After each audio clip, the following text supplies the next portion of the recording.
Había un hombre en Chicago que organizaba fiestas en el barrio, cocinaba para todos, estrechaba la mano de políticos y se disfrazaba de payaso para hacer reír a los niños. Era querido, era respetado, era el tipo que todos querían en la fiesta de la calle. Y debajo de su casa había 26 cuerpos. La mayoría de los asesinos parecen lo que son. La mayoría de las personas que hacen cosas horribles, de alguna forma se nota. Algo está mal, algo se siente raro cuando estás cerca de ellas. Pero John Wayne Gacy engañó a todos, a sus vecinos, a sus empleados, a sus amigos, hasta a la policía. No era solo un asesino, era dos personas completamente distintas viviendo dentro de un mismo cuerpo. Y durante años nadie vio el lado oscuro. Esta es la historia de cómo un hombre se convirtió en un monstruo y cómo una ciudad entera no tenía la menor idea. Lo que hace esta historia tan perturbadora no es solo la violencia, es la confianza. Nos gusta creer que podemos darnos cuenta cuando algo está mal. Confiamos en nuestros instintos. Pensamos que sabríamos si el tipo de al lado fuera peligroso. Pero ¿qué pasa si la persona peligrosa era también la más servicial de la calle? ¿Y si arreglaba tu cerca, te traía comida y te llamaba por tu nombre cada vez que te veía? ¿Qué haces con eso? John Wayne Gacy nos obliga a hacernos una pregunta muy incómoda. ¿Y si la persona en quien más confiamos es exactamente la que deberíamos temer? Y para entender cómo eso es posible, tenemos que volver al principio. John Wayne Gacy nació el 17 de marzo de 1942 en Chicago, Illinois. Era el hijo del medio, una hermana mayor, una menor. Su madre lo quería. Su padre no lo demostraba de la misma forma. Su padre, John Stanley Gacy, era un hombre duro. Bebía, era frío, humillaba a su hijo constantemente. Cuando el joven John intentaba acercarse, su padre lo alejaba y lo llamaba estúpido, mandilón, débil. John creció desesperadamente buscando la aprobación de su padre y nunca la obtuvo. De niño, John tenía problemas de salud, una condición cardíaca que le impedía hacer deporte y actividad física. Eso empeoraba las cosas en la escuela. Los otros niños no lo incluían. Se sentía un extraño. Pero hay algo que la gente no menciona lo suficiente. John Wayne Gacy se esforzaba muchísimo por caerle bien a la gente. Desde pequeño aprendió a encantar a las personas. Descubrió que si eres lo suficientemente simpático, si sonríes lo suficiente, si haces que la gente se sienta bien, van a quererte, van a confiar en ti. Esa habilidad que desarrolló siendo un niño solitario, la fue perfeccionando hasta volverse muy bueno en ella. De joven, Gacy tomó distintos caminos. Estudió en el Northwestern Business College, luego se mudó a Springfield, Illinois, donde trabajó en una zapatería. Era bueno en ventas, podía hablar con cualquier persona, era seguro de sí mismo en cualquier ambiente. En 1964, se casó con una mujer llamada Marlene Myers. La familia de ella era dueña de varios restaurantes Kentucky Fried Chicken en Iowa. Gacy se mudó allá, administró uno de los locales y se sumergió en la vida comunitaria. Se unió a los Jaycees, una organización cívica de jóvenes que querían hacer una diferencia en su comunidad. Y Gacy no solo se unió, dominó el grupo. Organizaba eventos, recaudaba fondos, era uno de los miembros más activos. En 1967 fue elegido el Hombre del Año por los Jaycees. Déjalo caer, Hombre del Año. Pero detrás de esa imagen, algo oscuro ya estaba tomando forma. En 1967, Gacy fue acusado de agredir sexualmente a un adolescente que trabajaba en uno de sus restaurantes. Gacy lo negó. Dijo que el muchacho estaba mintiendo, pero en 1968 ocurrió otro incidente, y esta vez las pruebas eran más difíciles de ignorar. Fue condenado por sodomía, sentenciado a 10 años de prisión en Iowa. Su esposa pidió el divorcio, perdió la custodia de sus hijos. Su padre, el hombre cuya aprobación había buscado toda su vida, murió mientras Gacy estaba preso y nunca pudo despedirse. En la cárcel, Gacy hizo exactamente lo que Gacy siempre hacía.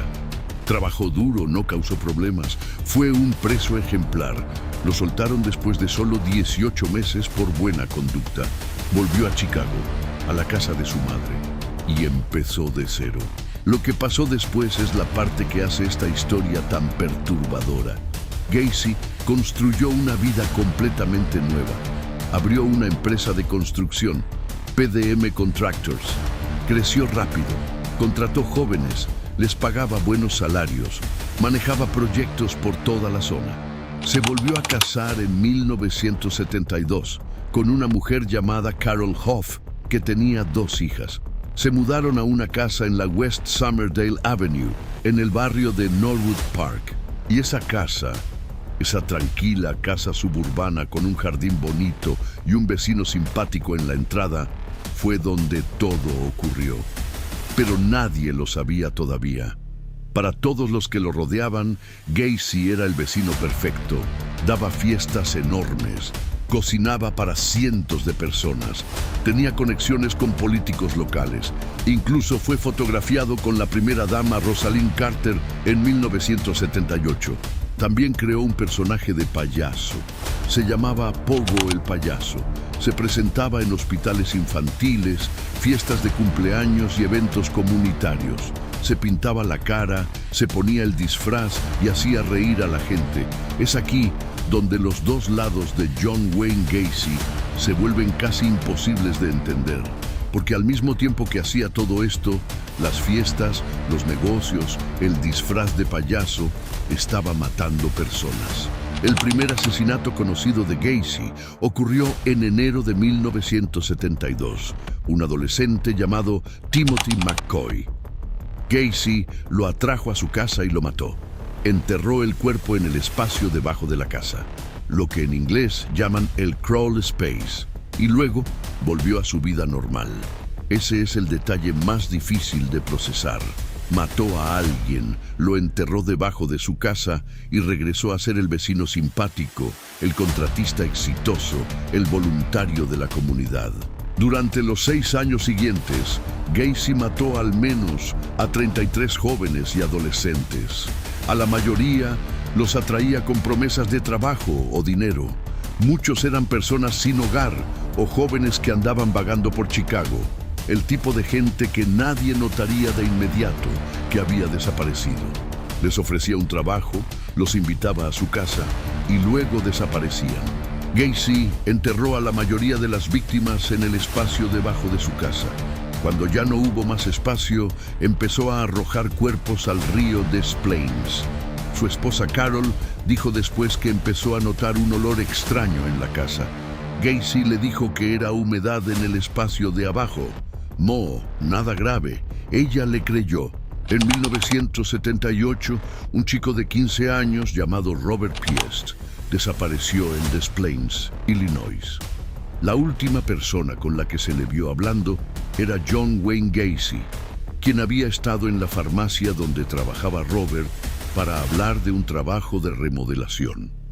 La madre de Robert lo reportó como desaparecido de inmediato. La policía comenzó a investigar a Gacy. Al principio, Gacy fue cooperativo, hasta encantador. Invitó a los investigadores a entrar a su casa, se mostró disponible, actuó como un hombre que no tenía nada que ocultar. Pero la policía notó algo, un olor. Venía de debajo de la casa. Siguieron investigando el historial de Gacy. Encontraron la condena de 1968 en Iowa. Encontraron otras quejas registradas contra él a lo largo de los años. Relatos de jóvenes que decían que Gacy los había agredido. Relatos que de alguna forma nunca llevaron a nada. El 11 de diciembre de 1978, la policía hizo un registro en la casa de Gacy y encontró un anillo de graduación, que luego fue rastreado hasta una víctima llamada John Sick, quien había desaparecido el año anterior. Empezaron a cavar debajo de la casa. Lo que encontraron cambió toda la investigación, cuerpo tras cuerpo tras cuerpo. El 21 de diciembre de 1978, John Wayne Gacy fue arrestado. Tenía 36 años. En pocos días, confesó, dijo que había matado a 33 personas. Mostró a los investigadores dónde estaban los cuerpos. Describió lo que había hecho de forma calmada y detallada, lo que dejó en shock hasta a los detectives más experimentados de la sala. En total, 29 cuerpos fueron encontrados en el espacio debajo de su casa.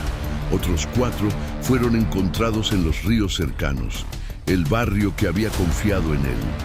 Las personas que habían comido su comida, reído con su personaje de payaso, estrechado su mano, estaban en shock. Su segunda esposa, Carol, que ya se había divorciado de él en 1976, dijo que no tenía idea. Sus empleados dijeron que no tenían idea. Sus vecinos dijeron que no tenían idea. Todos decían lo mismo. Yo no tenía la menor idea. El juicio comenzó en febrero de 1980. La defensa de Gacy intentó argumentar que él era mentalmente enfermo, que tenía múltiples personalidades, que un lado de él no sabía lo que el otro estaba haciendo. La fiscalía respondió con fuerza. Argumentó que Gacy tenía pleno control, que planeó todo lo que hizo, que el encanto, la simpatía, el trabajo comunitario, todo era deliberado, una forma de ganarse la confianza para que nadie jamás lo sospechara. El jurado deliberó por menos de 2 horas. Culpable en los 33 casos de asesinato. Fue condenado a muerte. Durante los años que pasó en el corredor de la muerte, Gacy hizo algo que todavía desconcierta a la gente. Pintó, principalmente payasos. Sus cuadros se vendieron por miles de dólares. Coleccionistas los compraron. Periodistas escribieron sobre ellos. Dio entrevistas. Nunca mostró remordimiento de verdad. Se presentó como la víctima. Dijo que el sistema era corrupto, que algunos de los asesinatos no ocurrieron como la fiscalía describió, que lo habían incriminado en algunos de los cargos. Durante los años que pasó en el corredor de la muerte, Gacy hizo algo. Siguió siendo encantador, incluso en prisión, incluso en el corredor de la muerte. El 10 de mayo de 1994, John Wayne Gacy fue ejecutado mediante inyección letal. Su última comida fue pollo frito. Sus últimas palabras fueron: "Bésame el trasero". Entonces, ¿qué hacemos con todo esto? John Wayne Gacy no era un personaje de película. No era una figura obviamente aterradora que la gente podía anticipar. Era un hombre real, en un barrio real, que engañó a personas reales durante años. Y quizás eso es lo más importante que esta historia nos enseña. El mal no siempre parece mal. A veces parece el tipo más servicial de la calle. A veces te estrecha la mano en una fiesta. A veces usa un disfraz de payaso y hace reír a los niños. Las 33 personas que mató eran reales. Tenían familias, sueños, historias propias. Muchas de ellas nunca fueron identificadas públicamente. Murieron como extraños, y algunos siguen siendo extraños hasta hoy. Gacy pasó toda su vida intentando controlar cómo la gente lo veía. Pasó toda su vida construyendo una versión de sí mismo en la que el mundo confiaría. Y funcionó, hasta que dejó de funcionar. La casa en la West Somerdale Avenue fue demolida en 1979. Se construyó una nueva casa en su lugar. Desde entonces, personas han vivido ahí. La vida siguió. Pero la pregunta que John Wayne Gacy deja atrás no desaparece. ¿Realmente conoces a la persona que tienes al lado? Si esta historia se te quedó en la cabeza, suscríbete al canal, porque hay mucho más por venir.